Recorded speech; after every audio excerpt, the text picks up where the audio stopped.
A young dumb monkey and a lady play together. The young man tells her to leave quickly because the head maid might come looking for her, but the lady refuses to go. He reminds her that today is his debut and he made time to see her, so she shouldn't take it for granted. He then brings up the topic of rumors, but she says there's nothing interesting and everything feels dull. He asks about a new girl who arrived 2 days ago. The lady says the girl seems plain and nothing special. She then comments that he spent 10 years protecting a noble lady, and now he's guarding the young master. She wants to know how he feels about it. He simply says it's just part of the job. As he walks away, he thinks about how no one suspects the young master has been replaced. He feels relieved that the face everyone sees daily continues to fool them. He reminds himself to stay calm, thinking that the lady acting as the young master is likely more nervous than he is. They both arrive at the entrance. She admits she feels a little nervous. He tells her that's normal and reminds her to follow what they practiced. The lady is now pretending to be the young master, Duke Jonathan Lutheran, the eldest son of the Lutheran family and a possible heir. When she enters the grand hall with the guard, everyone treats her with great respect. The noble ladies whisper to each other, commenting on how handsome the young master has become. The guard watches and believes everything is going smoothly, and no one suspects anything. A man approaches the guard and shares some information about Duke Lutheran. The guard tries to tell the young master, but notices that she looks distracted and doesn't respond. He leans in and quietly calls her by her real title, Miss.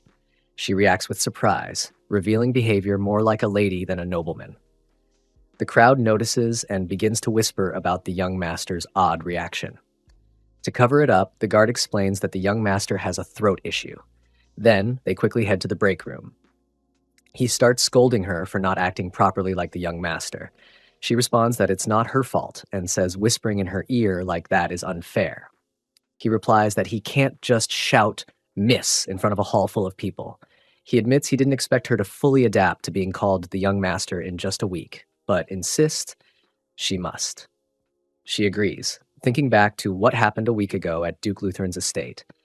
Back then, she was informed she would have to take the place of her older brother. She asked Duke Lutheran if something had happened to him. He told her that her brother had not been well recently and that she didn't need to know more. He said rumors were starting to spread, and he needed her to keep up the act. Although she wasn't sure if it was really necessary, he insisted that it was. Even though she wasn't interested in politics, she understood that her brother's presence no longer had the same power. She acknowledged that in a world where everyone fights to be next in line, people notice weaknesses. She had heard that Duke Lutheran made a decision he believed was right, but it ended up being the wrong one. Duke Lutheran explained that just beneath the throne sit 5 major royal families, each expected to give their opinion. Their family was no exception. He had supported the king's eldest son, but the eldest daughter claimed succession rights instead. His support for the wrong candidate placed their family in a vulnerable position. He worried about how society would react if they found out the family's heir had been missing for months. That kind of news would damage their reputation. Letting the heir vanish without explanation would only fuel more rumors. That's why he needed the young lady to perfectly take on her brother's identity as the heir. He said he had no choice, and she didn't have the right to refuse. Duke Lutheran glanced at the guard, who seemed like he wanted to speak. He allowed him to go ahead. The guard, surprised, said he didn't think he should be listening to this conversation and was curious why Duke Lutheran included him. Duke Lutheran replied that he didn't expect his daughter Sion to manage this alone. That's why he needed the guard's help. As someone who had protected her since childhood, Kyle Lucas was the one he trusted most. He reminded Kyle that the family's honor is at stake and that he must never get caught. Kyle's job is to protect Sion at all costs. Back in the hall, Sion spends time with the noble young ladies, trying to engage in conversation. Meanwhile, Kyle quietly observes, thinking about their mission. Their main goal is to avoid being discovered. If anyone finds out the truth, it would be a serious failure. Even so, Kyle doesn't believe the family head made the wrong choice. Among the 5 great families, 3 dukes, including the Lutherans, supported the first prince. But that prince unexpectedly gave up the throne, ending everything suddenly. Although it feels like a crushing defeat, outsiders won't understand the details or see it from their position. Kyle can only guess at the hidden political struggles that might have happened. He believes the queen, now next in line, will respond fiercely. She won't let her enemies act freely. She may not go after them out of spite, but she will strike strategically. To avoid facing all three dukes at once, she will likely target the weakest one, Lutheran's family, and leave the others alone. Because of this, the head of the Lutheran family needed to keep up the appearance that the heir is still healthy and present. As Kyle continues to think, a red-haired woman approaches him. She compliments his looks and compares him to the rough general she saw earlier. Kyle instantly recognizes that the general is the one protecting the real Jonathan. The woman appears interested in him and invites him to meet her later at a place called the Drunken Sailor on the 3rd floor in the last room. She whispers the invitation to him before walking off. Sion notices the exchange between Kyle and the woman. Her expression turns cold. Later, Kyle and Sion ride back in a carriage. Kyle says the debut event went well and praises her performance. Sion stays quiet, ignoring him at first. When he calls her name, she finally responds with irritation.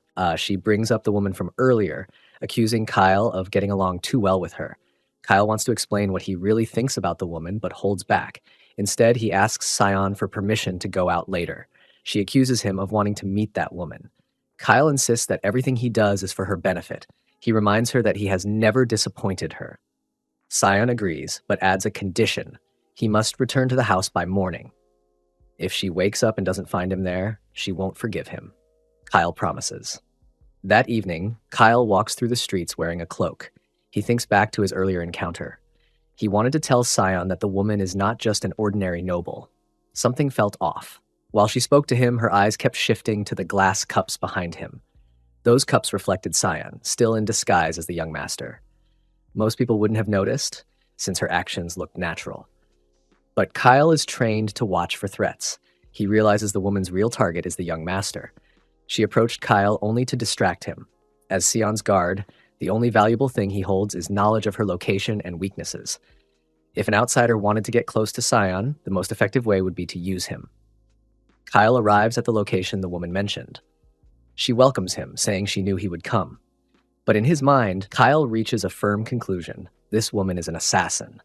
Kyle pretends that he came only to see the red-haired woman, acting as though he is simply curious or mildly interested. As he does so, a memory surfaces. He recalls the conversation he had with Duke Lutheran just a week ago. In that private meeting, Duke Lutheran explained why he had called Kyle separately.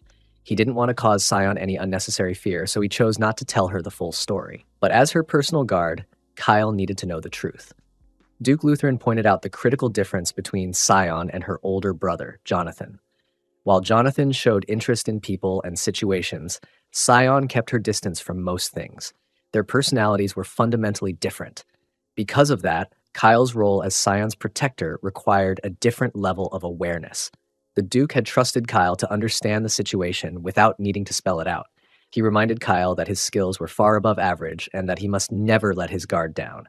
Kyle was told to view everything with suspicion, no matter how harmless it might seem on the surface.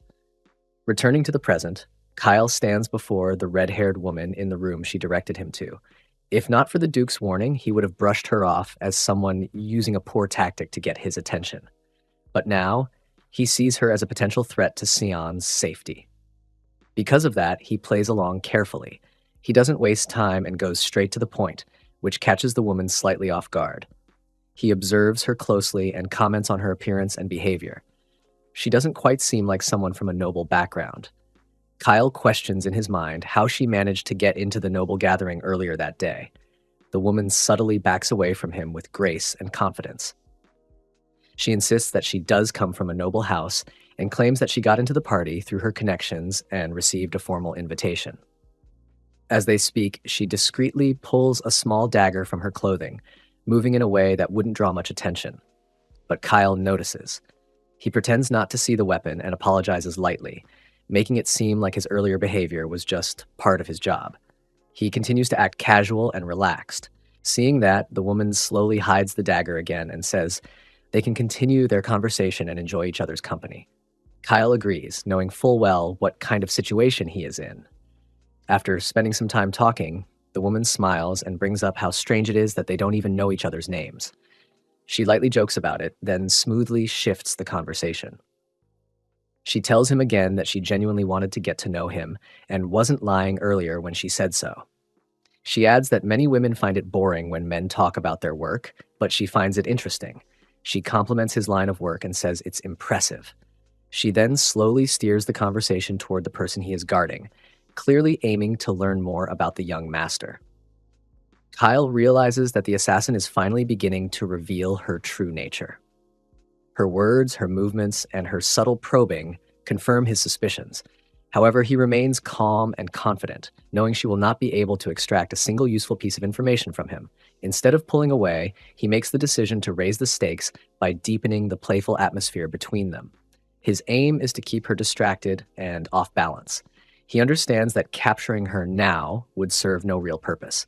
If she fails, her employer will only send another assassin, and the next one might be even harder to detect or track. There's no guarantee he'll be able to stop the next threat in time. The only way to truly protect Sion is to remove the source of the danger, the person who sent this woman. At the moment, the assassin is the only link he has to that unknown employer. Her identity is a thread, and Kyle intends to follow it for as long as possible. He plans to maintain their connection by pretending to play along, offering her small, harmless pieces of information about the young master, just enough to keep her interested and convinced he is slipping.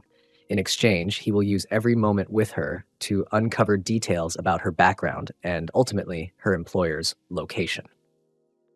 Kyle stays with the assassin, keeping her engaged in light conversation and playful distractions. His goal is clear. He must prevent her from steering the discussion toward anything serious or probing. He skillfully fills the time with casual chatter and harmless topics, making sure she doesn't get the chance to ask the questions she truly wants to. By the time their meeting winds down, she hasn't managed to gather any real information. As soon as their time together ends, Kyle quietly gets dressed and prepares to leave. His quick departure catches her off guard. She appears surprised, clearly expecting him to stay the night. He calmly tells her that he has work early in the morning and cannot linger. Still trying to maintain the upper hand, she asks if they'll meet again, claiming she wants to see him another time. Kyle plays along and proposes they meet again in 3 days, this time at the same location. He adds that they can have a drink at the pub on the first floor before heading upstairs. She agrees without hesitation. Before leaving, Kyle brings up how they never exchanged names earlier. He introduces himself as Kyle Lucas, the head guard of Count Jonathan. He then asks for her name. She gives it as Elaine. Kyle silently doubts the name's truth, suspecting it might be a pseudonym, but he doesn't let it show. He politely says he looks forward to their next meeting, then quietly makes his exit. As soon as Kyle is gone, Elaine drops the charming, flirtatious expression she had been wearing. Her tone turns sharp as she mutters about how she wasn't able to get anything useful out of him. He turned out to be far more skilled and cautious than she expected. She reflects on how most knights who look like him are usually arrogant and easy to manipulate, but Kyle defied that expectation. Now she wonders how she'll report this back to her employer. Still, she doesn't see the knight as a total failure. They've arranged another meeting, which gives her a second chance. With that in mind, she begins planning to drug Kyle's drink when they meet again in 3 days. As she prepares to rest, she remembers that someone named Tonya mentioned she'd be stopping by after work today. This reminds Elaine that some of the weapons hidden around the room actually belong to Tonya. Not wanting her to find out they were taken, Elaine decides she needs to return them before Tonya arrives. She begins collecting the weapons from various hiding spots, behind furniture, under floorboards, and inside false panels. One by one, she retrieves a total of 19 weapons. As she counts them, she briefly considers whether she went too far, but then she shrugs off the thought, reasoning that it's better to be overprepared than to risk being caught off guard. Elaine walks out of the building with a heavy bag filled with the weapons she gathered earlier. Her steps are steady but weighed down, and she mutters to herself about how her habit of overpreparing is becoming a burden. The bag makes her movements slower, and she complains quietly that carrying so many weapons only makes things harder for her in the end. Unbeknownst to her, in a narrow alley she just passed, Kyle stands hidden in the shadows. After pretending to leave the inn earlier, he circled back and took position in this alley, waiting for her to come out. His plan is simple. If he trails her carefully, she might lead him back to wherever she came from. With any luck, that place will offer a clue about her employer. Kyle remains cautious, knowing that catching the person behind her is the only way to truly eliminate the threat to Sion. As he begins to follow Elaine at a safe distance, He keeps his pace measured and quiet. He doesn't want to be seen or heard, and every movement is deliberate. But despite his focus, Kyle hopes this won't take too long. In the back of his mind, he remembers his promise to Scion, that he would be home before she wakes up. He wants to keep that promise more than anything. Far above them, a figure watches. A furry lady crouches on the edge of a nearby rooftop, her eyes fixed on Kyle as he follows Elaine. Her posture is relaxed but sharp, like someone ready to act at any moment. Without warning, she jumps from the building and lands on the ground silently. Kyle's instincts flare up. He senses something behind him and quickly glances over his shoulder. At first, there's nothing there, but in the next moment, a dagger is already pointed at him. The furry lady now stands just behind him, her presence sudden and dangerous. She comments on his sharp senses, making it clear she knows exactly what he's doing. Her tone is casual but firm, warning him not to try anything foolish unless he wants to be taken down. Kyle slowly raises his hands, signaling he doesn't want to escalate things. With a calm but slightly mocking tone, he comments that the idea of playing hero must have gotten to her head. He tries to explain that the situation isn't what she thinks it is. He urges her to lower her blade and simply walk away. However, the furry lady stands her ground. She firmly responds that she can't walk away, not when he's following her friend, Elaine. She says she won't turn a blind eye to someone tailing someone she cares about. The moment Kyle hears that Elaine is her friend, his demeanor changes. Without hesitation, he uses a swift, calculated move to throw her down to the ground. But despite being overpowered, she stubbornly keeps her dagger pressed to his neck. Kyle raises a fist, ready to strike if he must. But he doesn't follow through. He calmly tells her that all he has to do is pull his neck back slightly, and she won't be able to land a strike. She snaps back, confidently claiming that she's faster and dares him to try it. Instead of accepting the challenge, Kyle lowers his fist and steps back. He explains that if she really is Elaine's friend, then he has no reason to fight her. He adds that he had just spent time with Elaine earlier, but been too busy to accompany her. That's why he doubled back. He only wanted to make sure she returned safely. The furry lady narrows her eyes and steps closer. She leans in and sniffs his clothes, focusing intently. After a few seconds, she pulls back and admits that she believes him. His scent proves that he wasn't lying. She remarks that it looks like she jumped to the wrong conclusion, but she refuses to apologize. In her eyes, anyone would have reacted the same way under similar circumstances. Before leaving, she also points out that he didn't flinch even with a blade at his neck. To her, that's another sign that he's involved in something suspicious. With one last glance at him, she declares that now that she knows his scent, he better behave himself.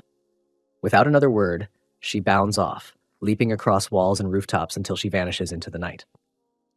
Elaine opens the door and steps aside to let in the woman she refers to as Tanya, who carries a stormy expression.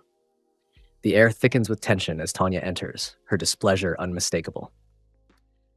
Sensing this, Elaine grows uneasy, immediately feeling the weight of unspoken accusations. She tries to piece together what went wrong, only to be met with a cold realization. Tanya believes she is the one who almost compromised everything. Tanya, having just returned from an exhausting 2-week business trip, recounts how she unexpectedly crossed paths with Elaine, her only disciple, on the streets. Elaine, oblivious to the fact that she was being followed, unknowingly led a group of stalkers directly to their covert hideout.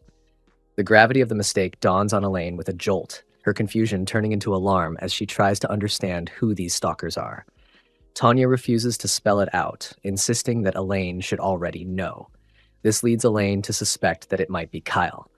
Tanya seizes on the name, demanding clarification, prompting Elaine to confirm that Kyle is indeed one of her current targets. She then assumes Tanya must have eliminated him, but Tanya reveals that she nearly did, only stopping when Kyle claimed he was simply tailing Elaine out of concern. Tanya, still brimming with irritation, accuses Elaine of picking up a new mission behind her back and expresses frustration over being kept in the dark. Elaine, deflecting the blame, shifts responsibility to their superior, asserting that their captain, Veronica, is better positioned to explain the situation. This only deepens Tanya's annoyance as she learns that Veronica is not present, having gone out to collect intelligence. Faced with no other option, Elaine lays everything bare. She explains that her true target is Jonathan Lutheran, the sole heir to the influential Lutheran family. Kyle, the man Tanya nearly killed, holds the position of captain of Jonathan's personal guard. Elaine clarifies that she has been working to draw Kyle out slowly, hoping to gain his trust and extract crucial insider information. The operation is still in its early planning stage, and success hinges on precision. No one has closer access to Jonathan than his guard captain, making Kyle a linchpin in her strategy. Tanya, still brimming with irritation, demands to know whether Elaine has managed to extract any useful information from her recent encounter with Kyle.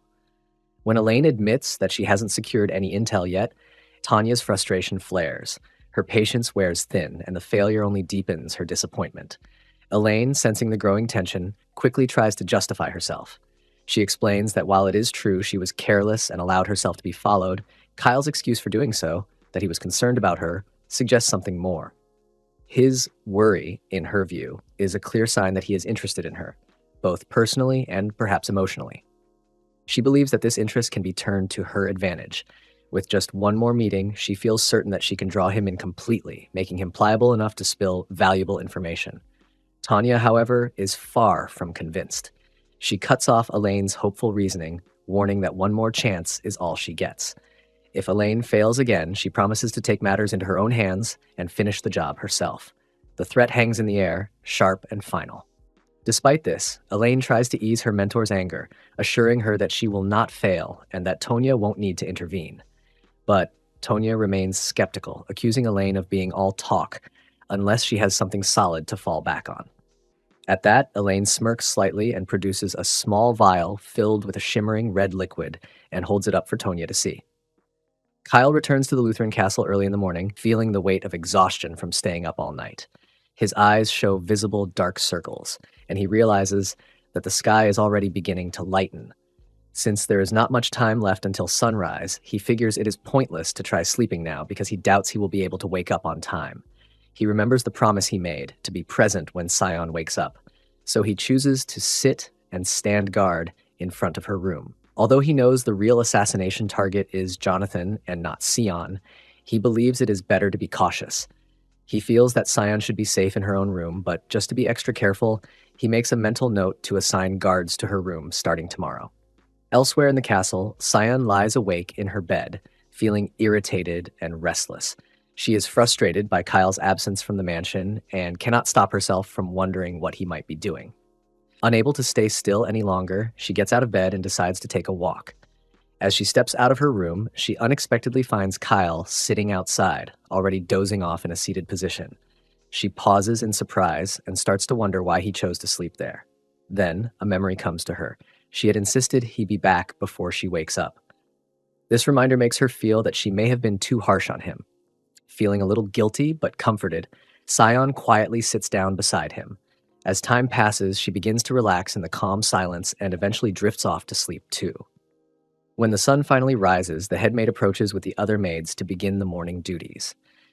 They all stop in their tracks as they see both Kyle and Sion fast asleep together outside her room. The headmaid watches the peaceful scene with a gentle smile and remarks that, although the two of them may have grown older, they are still the same at heart. She decides to delay the morning schedule so that they can enjoy a quiet tea time together instead. One of the younger maids hesitates and starts to suggest waking up Sion, but another maid gently stops her and tells her to just enjoy the moment. Later in the day, Kyle meets with the headmaid, who greets him with a light remark about him finally being awake. Kyle, still feeling a little awkward, mentions that she should have woken him up when she saw him asleep on the floor outside Sion's room. The headmaid responds with a gentle smile, saying that he was sleeping so peacefully, and she knows that she has a soft spot for moments like that. Kyle admits that it's a relief he happened to wake up before Sion, as he had promised to be there when she wakes. The headmaid, curious, asks how Sion is doing. Kyle explains that he carefully moved her back to her bed without waking her, making sure she stayed comfortable. After a short pause, he asks the headmaid if they can speak privately for a moment.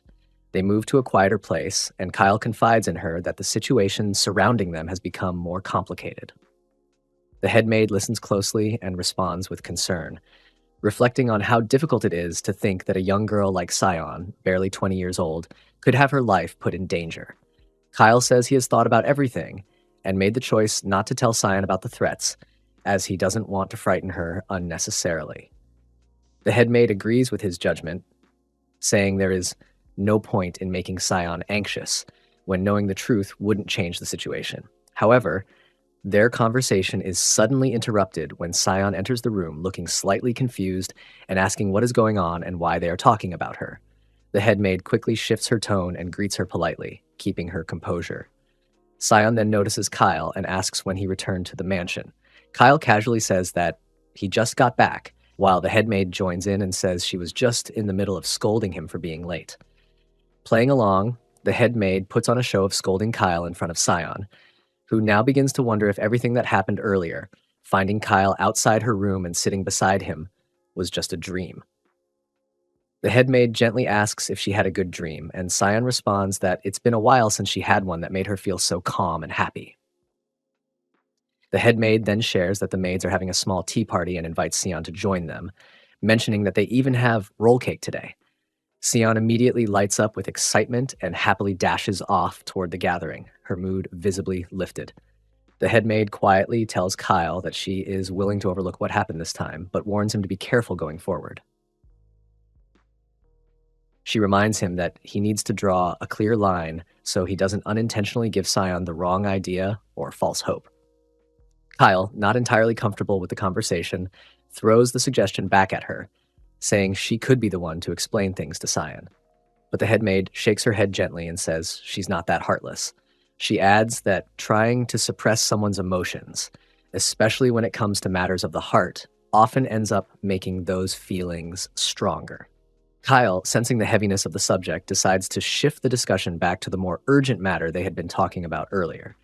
He tells the head maid that there is something else she needs to know. He reveals that the only people in the entire mansion who are aware of the secret mission are the two of them and Sion herself. No one else is supposed to know anything. He explains that he is the one personally managing Jonathan's fake security arrangements. Every public appearance, every outing, every decision about which events Jonathan attends, all of it goes through him. He brings up the party from the previous night. Although Jonathan made an appearance, Kyle never confirmed to the host whether or not Jonathan would be attending. That level of secrecy was intentional, yet somehow, the assassins still knew where and when to strike. Kyle narrows his eyes as he concludes that there is only one possible explanation. Someone within the Lutheran mansion leaked the information. At the Drunken Sailor pub, the atmosphere is lively with people laughing, drinking, and enjoying themselves. Amid the crowd, Kyle sits alone at a table, scanning the room with a calm yet watchful expression. He notes to himself that Elaine is late, though he doesn't believe it's just a matter of poor timing. He suspects that she is doing it intentionally, perhaps to keep him uneasy or test his patience. A part of him even considers the idea that she might already be somewhere nearby, blending into the crowd, secretly watching his reactions from a distance. There's also the possibility that she's ghosting him altogether, maybe as a way to get back at him for something, an idea he finds especially irritating. While his mind works through these possibilities, Kyle shifts focus to the more pressing concern, the rat hiding within the estate. He knows that as long as this traitor remains undiscovered, there's a real chance that every move they make is being reported to the enemy. To him, uncovering the mole isn't just important, it's essential. Tracking down this hidden threat takes top priority. Just as his thoughts deepen, Elaine appears behind him without warning, casually asking if he has been waiting long. He doesn't show his surprise, but tells her that he thought she might have decided to leave him hanging. Even as he responds, his mind is already calculating, thinking of a way to use this assassin threat as bait to draw out the rat hiding in the mansion. Elaine, playing innocent, asks if he is upset about her being late. Kyle responds dryly that he has a full schedule of his own, hinting that her timing isn't exactly ideal. She offers a quick apology, explaining that she had to slip out of the house without being noticed by her father. Kyle waves it off, telling her it's fine, though he remains on guard. A moment later, Elaine reaches for her drink with a smile, trying to keep his attention on her. While he's momentarily distracted, she skillfully drops a small amount of red liquid into his mug. Kyle takes a sip of the beer and instantly notices something is off. The taste is sharper than usual, and there's a strange sweetness in it. He silently pieces it together. Elaine must have spiked the drink before sitting down. He considers spitting it out, but knows that would only alert her and raise suspicion. Instead, he decides to go along with the act. He prepares his body, knowing he has some resistance to foreign substances like this, and chooses to drink it. Still, he doesn't make it easy for her. He lets his emotions flare just enough, pretending to be affected, curious to see what kind of reaction she will have once she believes her trick is working. Kyle casually pulls out a room key from his coat, saying that he already secured them a room upstairs and that they can head up whenever they're ready. As he makes the gesture, he pretends to fumble and accidentally flicks the key across the table, sending it sliding toward Elaine's side. She leans forward to pick it up for him, and in that brief moment, Kyle takes advantage of her distraction. With practiced ease, he switches their drinks without her noticing, placing the spiked one back in front of her. When she hands him the key, he leans back and calmly tells her that his patience is starting to wear thin, and that they should go upstairs once she finishes her beer. Without hesitation, she lifts the mug and takes a large gulp, completely unaware of the swap. Later, the two are seen in the quiet, dimly lit room above the pub. Elaine sits nearby, looking slightly disoriented as she rubs her temple and tries to steady herself. She mentions that she's starting to feel a little strange. Kyle watches her closely, not with surprise, but with certainty. He recognizes the signs immediately. The effects of the substance have finally started to set in. As the night went on and they began to share moments that looked like fun on the surface, Kyle kept a close watch on Elaine's behavior. The way she reacted to the drug's effect made it clear to him that she had likely never taken it herself before. Her responses were too unguarded, too natural, nothing like someone who expected a trap. Kyle studied every subtle shift in her expression and movement, noting how unaware she seemed. Whether she couldn't think clearly or simply wasn't suspicious of him, he couldn't be sure, but for now, it played in his favor. Deep down, Kyle carried a ruthless streak and wouldn't have minded taking full advantage of the situation without holding back. However, he understood the bigger picture. Letting his emotions get the best of him now would mean losing control, and he couldn't afford that. So instead of pushing things too far, he decided to keep her distracted, stringing her along just enough to gain the upper hand. The strategy he settled on was simple but effective. Keep teasing her. He started slowly, with carefully timed gestures and subtle comments meant to unbalance her. It didn't take long before Elaine caught on. The more he played with her reactions, the more obvious it became. She finally reached a point where she had to say something. Though her words were forced through the haze of the drug's effect, she demanded to know why he was treating her that way. Her voice trembled slightly as she tried to guess the reason. She wondered aloud if it was because she had arrived late and with visible guilt apologized if that was the reason, just so he would stop. After several moments of her pleading, Kyle appeared to relent. He gave the impression that he was reconsidering and, for now, agreed to go along with what she wanted. Kyle quietly sets the foundation for the next part of his plan, knowing that if he wants to uncover who sent Elaine, he needs to manipulate her into revealing more, without making her feel like she's being pushed. His strategy is to use her desire for secrets as bait, something too tempting for her to resist. He decides that the most effective move is to plant the first seed now and gradually reel her in. He brings up a conversation from the past, reminding her how she once mentioned being fascinated by the hidden truths and scandals of the nobility. As expected, Elaine confirms that she remembers and still finds that kind of information very intriguing. Then, with calculated casualness, Kyle tells her that he might know something that would interest her, something about young Lord Lutheran, Jonathan. He keeps his tone vague, enough to hook her attention, but not enough to give anything away. Elaine's curiosity flares the moment she hears Jonathan's name. Her expression sharpens with interest, but that curiosity quickly turns into mild irritation when she realizes Kyle has no intention of telling her anything more. She asks why he even brought it up if he didn't plan to say anything, feeling like he's playing games with her. Kyle maintains a composed expression and reminds her that as the head of the guards, it would be irresponsible of him to speak recklessly about sensitive matters. His words are firm but not aggressive, reinforcing his role and responsibility. In response, Elaine tries a softer approach, attempting to reassure him. She says he can trust her and promises not to tell anyone. She even adds that it could be their little secret, just something fun between the two of them.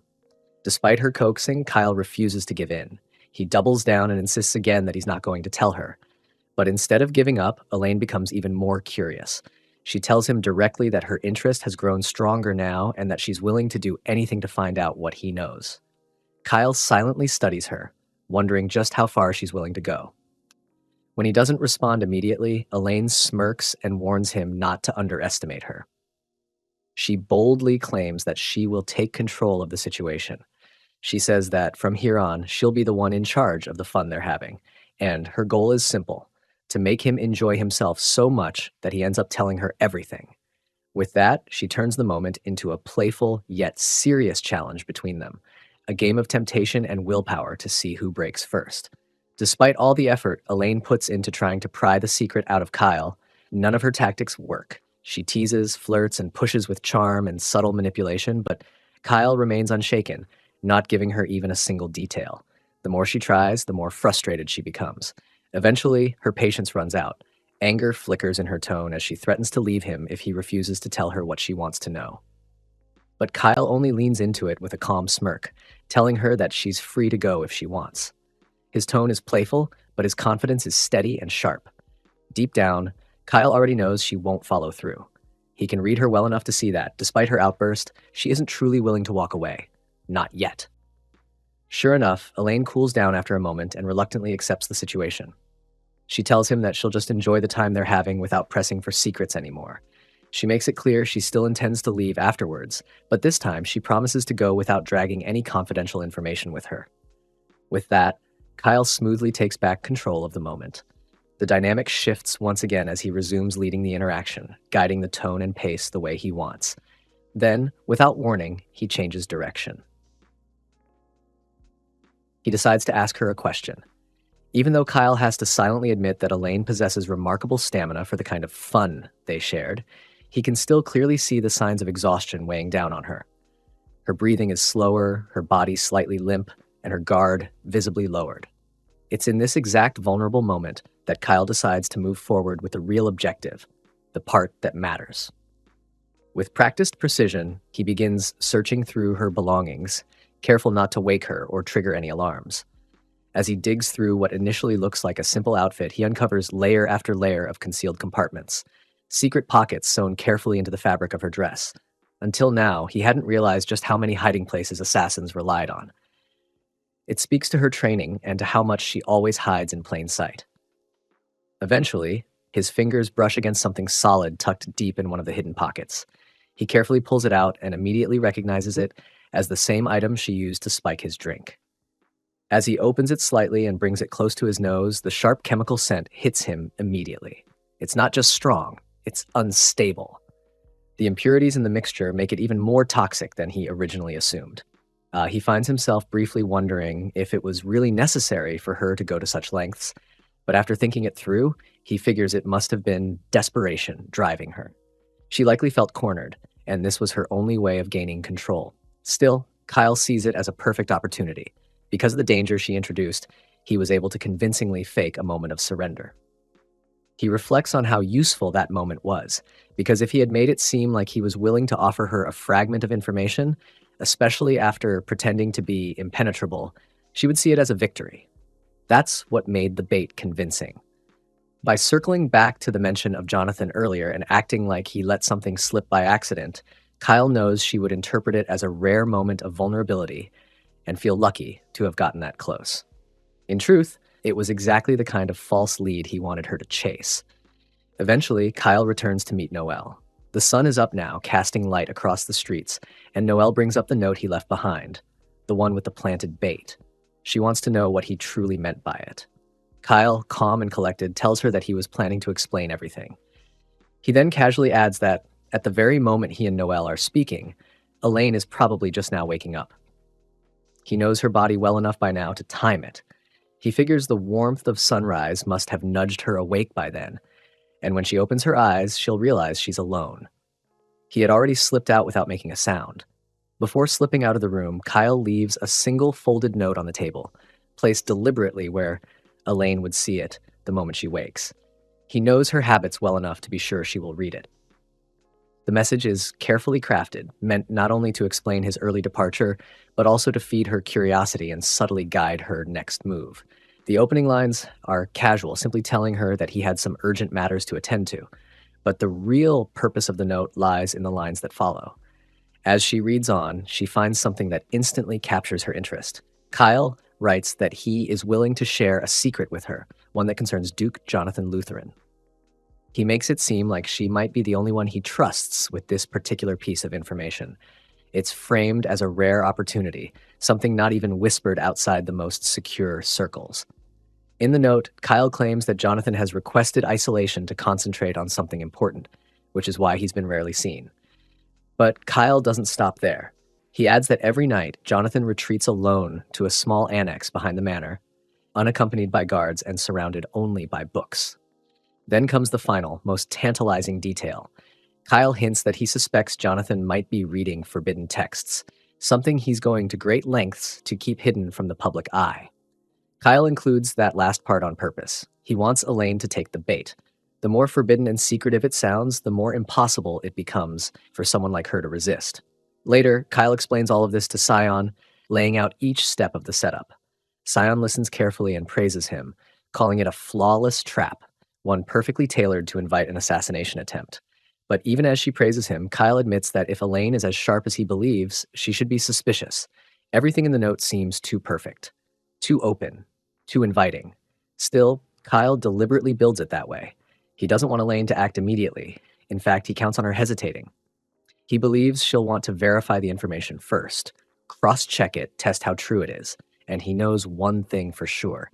Elaine will be reluctant to sneak into the annex herself, especially now that the estate is crawling with enemies and unknown players. Kyle is banking on the idea that she'll send someone else in her place, someone she trusts enough to put in danger. Noelle, who's fully briefed on the plan, agrees with his line of thinking. Anyone seen snooping around the annex now wouldn't just be considered a random intruder, they'd be an obvious accomplice to Elaine. Kyle plans to unlock the annex by evening the next day. He also wants to gather the servants in the mansion and warn them that no matter what happens that night, they must not go near the annex. He tells them that if anyone disobeys his orders and enters the annex during the night, he will take it as a sign that they are helping Elaine. Noelle then realizes that someone needs to keep watch on the annex all night. Kyle says he will do it, but adds that if Noelle wants to, she can join him. Noelle wonders why he expects someone like her to stay up all night. Because of that, Kyle tells her to just send a maid with a cup of coffee if she wants him to handle it. Noelle also reminds Kyle that the annex hasn't been used in years and is probably very dirty. She tells him to clean it up and make it look like someone has been living there. She even says he can use it as his secret fun spot in the mansion. As Noelle is about to leave, Kyle asks her if she brought what he asked for. She says yes, reaches into her pocket, and hands him a piece of chalk. She then asks what he needs it for. Kyle says it's just insurance in case things don't go as planned. The chalk could help him if something goes wrong. The next evening, Kyle calls the servants and warns them not to go near the annex, let alone enter it. He doesn't tell the maids because he knows they'll be asleep by then, so he feels the warning doesn't concern them. He also tells the guards that the night patrol route has been changed. When the guards ask why, Kyle tells them they don't have the right to question him. Then he dismisses them. At that point, Kyle knows everything is ready, for one person only. He puts on a mask and takes his position, already certain that by morning, Elaine's true identity, or the person giving her orders, will be revealed. Kyle arranges for a maid to stay with him for the night while he disguises himself as the young master of the house. Another woman expresses interest in joining them, but Kyle gently turns her down, making it clear that he and the maid already chosen are enough for what he has planned that night. Later in the evening, Kyle is fully dressed in his disguise and takes a seat in one of the rooms on the second floor of the annex. He waits there patiently, hoping to catch the person behind the strange activities. Earlier in the day, he made sure to rest well so he could stay alert and awake through the night. He feels calm and confident, knowing he has prepared himself for this moment. To make the setup look more believable, Kyle switches on the lights in the second floor room. His intention is to give the impression that someone is using the space, possibly even living there. He is fully aware that someone is likely watching the annex from outside. He is certain that whoever is spying on the mansion will not be able to resist investigating the bait he has carefully laid out. As he waits in silence, the quiet night is soon interrupted by the soft sound of footsteps approaching the annex. The steps get closer until a female figure enters the room. It turns out to be a maid. She carries a cup of coffee for him. Kyle is briefly puzzled, not recognizing her immediately, But after a moment of thought, he recalls her name, Anna. She appears to be a new staff member. She confirms this and explains that head maid Noelle had sent her to bring the coffee. Although Kyle is surprised that Noelle would personally assign the task to someone new, he accepts the drink from Anna without further comment. Anna then delivers a message from Noelle. According to her, Noelle deliberately chose a maid itinerary Kyle is not familiar with to avoid any unnecessary closeness. Noelle's message is a warning. She wants Kyle to focus on the task and not treat the night as an excuse for personal enjoyment. Kyle hears this message and finds himself slightly annoyed. He thinks it is unfair that Noelle assumes he only cares about having fun. After a while, Kyle allows Anna to return to her room and rest for the night. He stays behind in the annex, drinking the coffee she brought. As he keeps watch, he places the cup on the table, ready to stay alert through the night. However, to his shock, nothing changes about the scene when morning comes.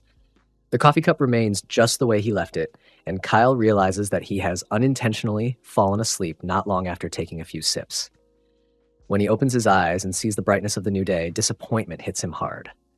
He had planned to stay awake all night for surveillance, but he ended up sleeping through the entire mission. Still, instead of being too hard on himself, he calmly accepts what has happened. Deep down, he remains determined and refuses to give up on uncovering the spy. In that moment of reflection, he suddenly remembers the backup plan he set in place the night before, the chalk. As part of his preparations, he had lightly drawn thin chalk lines on the floor near the entrance of the annex. His idea was simple. If anyone entered while he was there, their shoes would leave faint traces of chalk. He had made the lines so fine that they would be impossible to notice, especially in the darkness of night.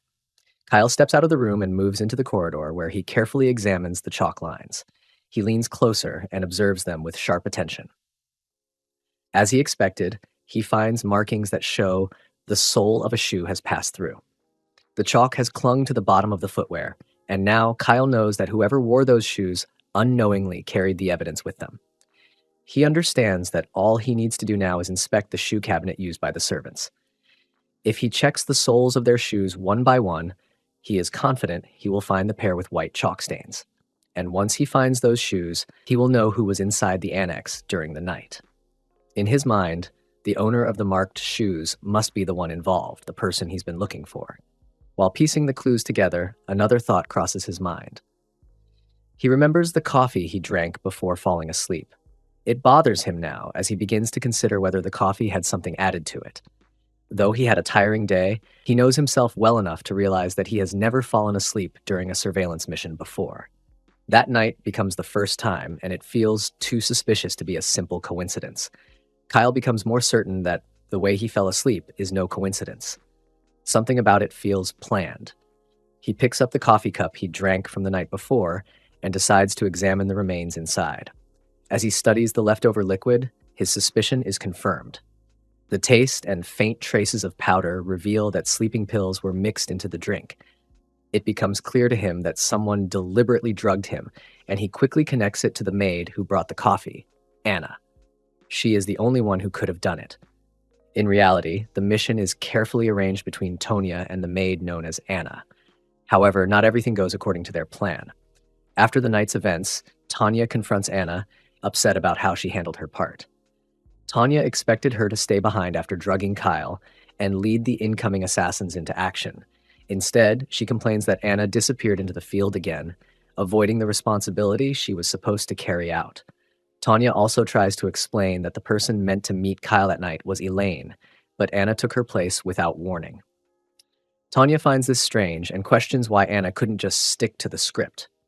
Anna, however, doesn't believe it matters. She thinks Tonya is overreacting and that the change didn't affect the mission's overall goal. What most people don't know is that Anna isn't her real name at all. She uses the fake name only for this mission. Her actual name is Veronica, and she holds the rank of captain within their spy unit. It's only when Tonya loses her temper and accidentally calls her by her real name that the truth slips out. The moment Veronica hears her name spoken aloud, she quickly warns Tonya to lower her voice. She knows they can't afford to be overheard. Once she gives her warning, Veronica turns and quietly walks away, leaving Tonya behind. Later on, Veronica tells Tonya that she didn't actually see Jonathan at the annex the night before. In fact, she says he wasn't there at all. She explains that she had assumed Jonathan would be at the annex since Kyle was stationed at the mansion, watching from a distance. That was the reason she snuck into the annex while avoiding Kyle's line of sight. She also admits that she drugged Kyle with sleeping pills to make sure he wouldn't interfere. But in the end, all her effort turns out to be pointless. Tanya starts to feel unsure. She begins to question whether the information Elaine had provided was incorrect. Veronica, on the other hand, doesn't believe Elaine was wrong. She finds it strange that Jonathan would be watching from the mansion if he didn't intend to act. That detail makes her think there must still be something going on. Tonya then suggests the possibility that Jonathan might have left the annex temporarily, maybe to use the bathroom, around the same time Veronica went to check. Veronica isn't certain about that and sees the idea as weak. Either way, the outcome remains the same to her. Nothing useful came from the visit. She feels the information they acted on doesn't help in any meaningful way, and since it was only a single lead, she decides not to dwell on it. But Tanya, who knows how precise and bold Veronica usually is when planning, wonders why she is being so cautious and hesitant with this particular job. Veronica then shifts her thoughts to Elaine. She asks Tonya if there has been any recent word from her. It's clear to both of them that the situation is dragging on much longer than a normal assassination job should. The mission is becoming more complicated than expected. Meanwhile, Kyle meets with Noelle to explain everything that happened the previous night. Noelle feels deeply regretful for assigning the coffee errand to a maid instead of doing it herself. She blames herself for letting her judgment slip, but Kyle refuses to let her take the blame. He reminds her that it was actually his suggestion to send another maid in the first place. He believes he made a mistake by lowering his guard and accepts responsibility. Now, Noelle wants to know how Kyle plans to deal with Veronica, whom they know by the false name Anna. Kyle explains that they will dismiss her from service, but they will do so with a proper and believable reason to avoid suspicion. Noelle is surprised that Kyle is willing to let her go so easily. She questions his decision, but Kyle explains that he wants to show a bit of mercy. He suspects that the reason Veronica took the spy job was because of the money. Kyle finds himself torn between two thoughts about Veronica. A part of him wants to believe she is innocent, that maybe she was forced to cooperate with someone under pressure or threat, but at the same time, another part of him suspects that she might actually be the assassin herself. When he reflects on how things happened, he remembers receiving the coffee while it was still hot. Veronica had claimed she got it directly from Noelle and brought it to him immediately. That memory makes Kyle think more deeply. For the coffee to have been drugged so quickly, Veronica must have already had sleeping pills on her at that exact moment. This detail disturbs him. He knows that an ordinary maid would not carry sleeping pills around without a reason. It suggests that she came fully prepared for that task and had planned her actions in advance. That readiness tells him that Veronica might be far more involved than she let on. As Kyle considers everything more carefully, a stronger feeling begins to grow inside him. He starts to believe that they are no longer dealing with just Elaine acting alone. He senses that what they are facing is something far more organized, a professional assassins guild. He can now see the connections between Veronica and Elaine, suspecting that they may both be part of the same group. He also remembers the strange encounter with the cat-like woman, Tonya, whom he had met in the dark alleys. Her presence and behavior now seem too suspicious to ignore, and he begins to suspect that she too is connected to the same network as the other two women. Thinking ahead, Kyle begins to realize the impact of removing Veronica from the picture. If she is no longer around to report back to her team, then Tonya and Elaine may be thrown off balance. They may either panic or try to regroup. This makes Kyle understand the importance of acting carefully. If they are going to dismiss Veronica from the mansion, they need to make it look like a natural decision, something based on formal reasons, not suspicion. If anyone catches on that she was fired due to mistrust, it could alert the entire enemy group and ruin their chance to gather more information quietly. As Kyle speaks, Noelle listens closely. From his tone and body language, she can already tell that he is thinking deeply about something. She senses that he has a plan forming in his mind. When she asks about it, Kyle admits that he does have something in mind, but he's unsure whether to tell her just yet. He hesitates because he expects Noelle to have strong opinions about it, but Noelle encourages him to speak freely. She assures him that he can trust her with the plan, even going as far as saying that she can already guess what he might be planning next. Kyle eventually shares the plan he has been thinking about. He explains that his idea is to act as if nothing suspicious ever happened. He intends to approach Veronica playfully, pretending to trust her completely. His goal is to lure her into a private, hidden room inside the mansion. Once there, he plans to create the appearance that they're having a romantic or inappropriate encounter. At the right moment, Noelle will walk by, supposedly by coincidence, and witness the scene. That way, they can report Veronica and have her dismissed from the mansion under the official reason of misconduct, without raising alarms about any suspicion of espionage. The real intention behind Kyle's plan is simple: to quietly remove a dangerous assassin who has managed to infiltrate the household without alerting her allies or drawing attention to what they truly suspect. However, Noelle doesn't feel entirely comfortable with the approach. To her, it all seems too easy. She doubts that someone as skilled and high-ranking as Veronica would fall into such a trap without sensing the setup. Despite her hesitation, Kyle remains confident. He assures Noelle that the plan has a good chance of working. He believes that if Veronica thinks he still trusts her, especially after such a sensitive night, she will lower her guard. Instead of seeing his closeness as a trap, she may view it as an opportunity to stay in his good graces. Kyle suspects she will be eager to play along, thinking it could help her maintain her cover or gain even more influence in the mansion. With this mindset, Kyle begins to put his plan into action. He approaches Veronica. Veronica begins to warm up to Kyle's behavior and falls right into the trap he is carefully setting. She goes along with his playful advances, appearing relaxed and open to spending time with him in private. After a while, she mentions that the current place they're staying in doesn't feel very comfortable to her. Hearing that, Kyle smoothly suggests moving to the annex, saying there's a room they can use there. At first, Veronica hesitates. She reminds him that the annex is off limits and that he had given strict orders forbidding anyone from going near it. Her concern sounds genuine, as though she doesn't want to cross a line. Kyle stays calm and continues acting naturally. He reassures her that the warnings he gave earlier no longer apply and that there's nothing to worry about. He tells her that it doesn't matter anymore and that the annex is safe to use. His tone is casual, meant to lower her guard while keeping up the appearance of trust. He also adds that even if someone sees them, no one in the mansion would dare question him, not when he holds the position of captain of the royal guards. That kind of authority, he implies, gives him enough freedom to go wherever he wants without needing approval. But then, Veronica suddenly changes the subject. She asks Kyle why he doesn't allow staff members into the annex. Her voice carries a tone of curiosity, and it's clear that she's been thinking about this for a while. Kyle is caught a little off guard by her directness. She continues, explaining that on the night she delivered the coffee, she noticed something about the way he looked toward the annex. From his expression alone, she could tell that the annex holds special meaning to him. The moment she says that, Kyle understands that she's not wrong. She has managed to sense the truth, that someone important was indeed inside the annex that night. In reality, Kyle had been keeping watch because Lord Jonathan was secretly staying there. But instead of confirming her suspicion, Kyle decides to respond carefully. He doesn't want to lie outright, but he doesn't want to reveal anything either. So he gives a vague answer, just enough of a hint to keep her guessing while still sounding believable. Kyle remarks that she seems unusually curious, especially for someone who has only just joined the staff. He masks his concern behind a light comment, saying perhaps it's just the enthusiasm of a new maid trying to learn everything quickly. Then he calmly advises her not to focus too much on the annex. He tells her that there's just someone staying there, nothing too serious, and that she should concentrate on her work instead. Veronica quietly accepts his words and doesn't press the issue any further.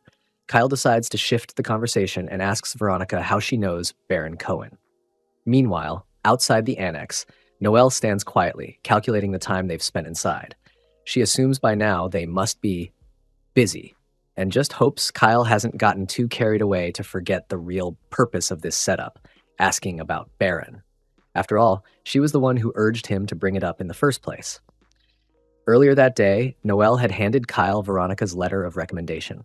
At first, Kyle dismissed it, wondering what use it could be when they already suspected Veronica of being an assassin. But Noelle pointed out something critical. Nobles don't hire house staff through job postings or flyers. Doing so would only invite unnecessary risks or attract attention from the wrong people. Instead, new hires are typically brought in through trusted word of mouth. Kyle explains that Noelle had explained that even she hires only kids introduced to her by people she trusts. That's what made Veronica's letter important. It came from Baron Henry Cohen, and Kyle knew that name. Baron Cohen was a close friend of Lord Jonathan. That changed everything. Noelle confirmed she had verified the letter's authenticity. It really did come from the Baron. With that, Kyle saw two possibilities. Either Baron Cohen was completely deceived by Veronica, or he was fully aware of who and what she truly was. Either way, Kyle and Noelle both agree. If they're ever going to get to the truth behind Anna and Baron Cohen, this moment might be their best shot. Veronica raised an eyebrow when Kyle suddenly brought up Baron Cohen. She seemed genuinely confused, asking why he'd mentioned the Baron at a time like this. Kyle kept his tone casual, masking his intent. He told her he'd taken a closer look at her letter of recommendation and admitted he was surprised. Baron Henry Cohen wasn't someone he expected to vouch for a maid, especially someone new. It didn't add up. Veronica hesitated, then gave her answer. She said she had never actually met Baron Cohen. According to her, a friend from her hometown had handed her the letter, claiming it would help her land a job. Kyle listened, but he could tell her words were rehearsed.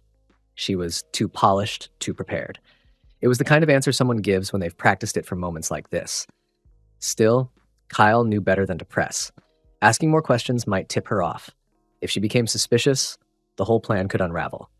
So instead, he played dumb. With a laugh, he told her he was just making sure she wasn't Baron Cohen's secret daughter or something, because that had actually crossed his mind. He joked that it would have been a disaster if he had gotten involved with the Baron's daughter without knowing. Veronica smiled softly and assured him not to worry. If that was what had been troubling him, he could relax now. Satisfied that he'd steered suspicion away from himself, Kyle allowed things to proceed. The charade continued. A few moments later, Noelle made her move. Peeking through the window, she took a deep breath, then stepped into view with an expression of exaggerated shock. She acted as though she had just caught Veronica in a compromising situation with Kyle. Feigning outrage, she called out to Veronica, telling her to meet her outside. She claimed to have something important to discuss with her in private. Veronica's inappropriate relationship with Kyle soon becomes an issue. When Noelle informs Kyle of her dismissal, Veronica keeps her composure, staying true to her assassin identity. She is kicked out of the mansion without ever having her cover blown. Despite everything, Kyle feels like the mission is a success. They've managed to clean out the mansion just as he planned. As Veronica, still under the alias Anna, walks out with her belongings, one of the maids spots her from a distance. The maid assumes she's heading out for a short vacation and happily waves at her. Later, Kyle pulls the maid aside and quietly tells her the truth, that Veronica is actually being dismissed. Shocked, the maid gasps and scolds Kyle for not telling her sooner. She feels embarrassed for waving in such a situation, thinking it might have been inappropriate. But Kyle reassures her, saying there's nothing wrong with waving goodbye. After all, they won't be seeing her again. Curious, Kyle asks the maid if she was close to Veronica in any way. She quickly shakes her head and says no. Veronica, she explains, only worked there for a few weeks, and they never really had a proper conversation. Kyle is relieved to hear that. Just then, Noelle enters the room and hands the maid a cup of tea. The maid lights up with gratitude, saying it's exactly what she needed. While the maid steps aside to enjoy her drink, Noelle quickly turns to Kyle, lowering her voice. She asks him what the next step of their plan is now that the assassin has been sent away. She suggests they go see Baron Cohen immediately, but Kyle disagrees. Calmly, he tells her they're not going to do anything, at least not right now. Kyle believes the rest of the situation should be left for the household to handle on their own. Noelle understands, but she still feels like their work isn't completely done. She knows how ruthless the Duke can be. Still, Kyle doesn't seem worried. He remains composed. Later on, Veronica reunites with Tonya and Elaine. She explains the reason behind her dismissal, still visibly shocked by the turn of events. It's the first time she's ever been caught for something like this, though, to her relief, her true identity hasn't been exposed. She admits that her plan was to become Kyle's woman in order to make the mission easier, but clearly that strategy has fallen apart. Reflecting on her failure, she blames herself for not detecting even the slightest presence of a maid like Noelle. That oversight cost her everything. Elaine tries to ease the tension, attempting to be supportive. She tells Veronica not to be too hard on herself. Mistakes happen, and it's not the end. Tonya, however, is more direct. She asks Veronica what her next move will be. Veronica doesn't hesitate. With a grim expression, she says, since Plan A and Plan B are both off the table, they have no choice now, as they will have to resolve the mission by force. Tanya, never one to hold back, decides to throw a subtle jab at Veronica. She comments on how strange it is that Veronica, despite spending so much time undercover in the mansion, never once encounters Jonathan, their primary target. To her, it makes the mission feel incomplete, if not outright flawed. And she implies that the operation likely failed because she wasn't directly involved. The suggestion hangs heavy in the air, as if Tanya is quietly asserting that things would have gone differently and more effectively under her supervision. Elaine, standing nearby, begins to feel Tanya is pushing beyond the limits of professionalism.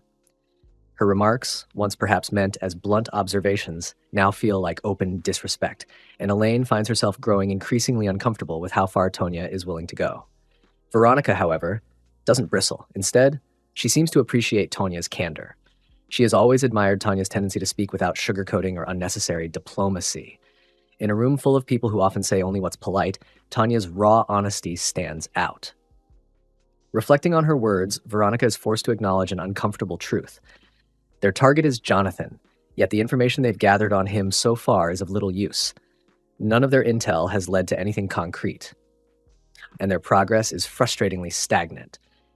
Adding to the problem is the absence of Tio and Nia, two of their most capable operatives, who are still tied up with business elsewhere. With the team not operating at full strength, it becomes clear that their current approach may no longer be viable. Something has to change.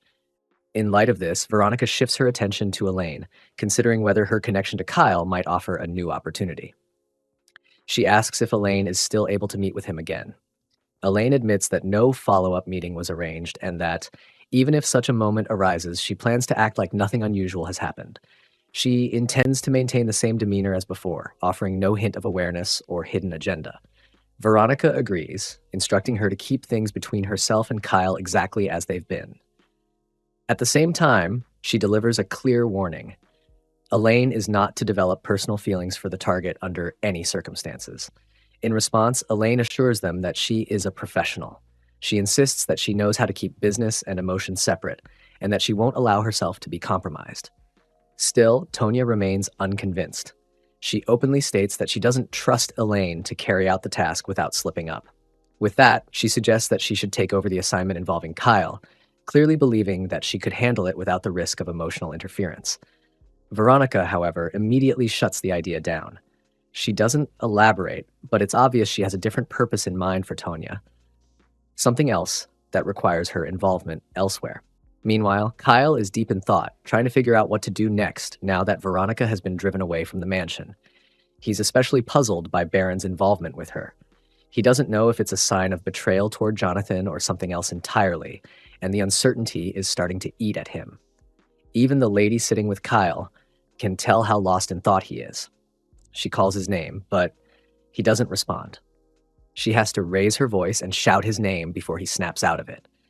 From her tone and expression, Kyle immediately senses that she's upset, most likely because he's been distant and unavailable lately, too consumed by everything going on. Eventually, she voices her frustration. She tells him she's been struggling to sleep, and that even when she finally manages to be with him, he barely acknowledges her presence. Kyle quickly apologizes, explaining that he's had personal issues to deal with. But now that those matters are resolved, he promises her that things will change and he won't neglect her again. Moments later, a maid comes running in to inform Kyle that a lady is at the gate asking for him. Kyle is shocked. He's not expecting anyone. He walks to the window to check, and to his surprise, it's Elaine. The guards are blocking her from entering, but she's trying to explain that she knows him. Then she looks up, spots him by the window, and calls out his name. By this point, the lady with Kyle is visibly irritated. She demands to know who Elaine is. But then, as she gets a clearer view of Elaine's face, her expression changes. Recognition flashes across it. She remembers seeing Elaine at one of the mansion parties, talking to Kyle. Her suspicion sharpens as she asks why Elaine would come all the way to the mansion just to see him. Kyle, now on the defensive, swears on everything he holds dear that he didn't ask Elaine to come. He tells her to calm down, insisting that he'll go downstairs and send Elaine away himself. Surprisingly, the young lady does not react with the anger or suspicion Kyle expects. Instead, she calmly instructs her maid to receive Elaine at the gate and treat her with the courtesy reserved for invited guests. This decision leaves Kyle momentarily stunned.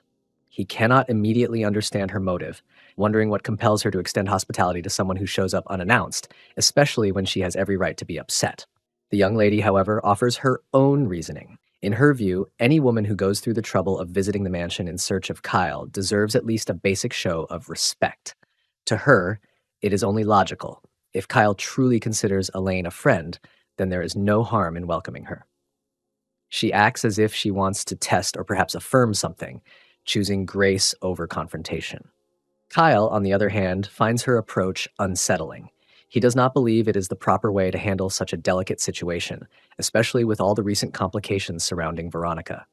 Feeling that the young lady's gesture might invite unintended trouble, Kyle turns to Noelle, hoping she might intervene and persuade her otherwise. But Noelle, aware of the limits of her influence, informs him that the young lady is unlikely to change her mind.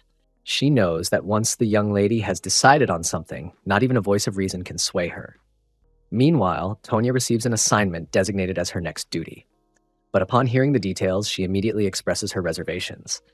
She makes it clear to Veronica that the nature of the task is unfamiliar to her, and she does not feel suited for it. Despite her reluctance, Veronica dismisses Tonya's hesitation. To her, what matters most is having someone present in a discreet and secure location. She assures Tonya that the assignment does not require anything elaborate, just a place to stay hidden and the discipline to remain silent unless absolutely necessary. Tonya accepts the explanation with minimal protest, though not without some unease. She understands that Veronica has a reason for choosing her, and perhaps she senses that it is less about skill and more about trust or strategy. Veronica warns her again, emphasizing the importance of saying only what is essential once the operation begins. It is clear that discretion will be the cornerstone of this mission. Rewinding to an earlier incident, Veronica is seen orchestrating a calculated maneuver involving a captured woman. During this episode, she and her group hold the woman against her will, using pressure and fear to gain her cooperation. Under duress, the woman is forced to draft a letter of recommendation. Veronica dictates the content with precision, instructing her exactly what to write as if the letter originates from Baron himself.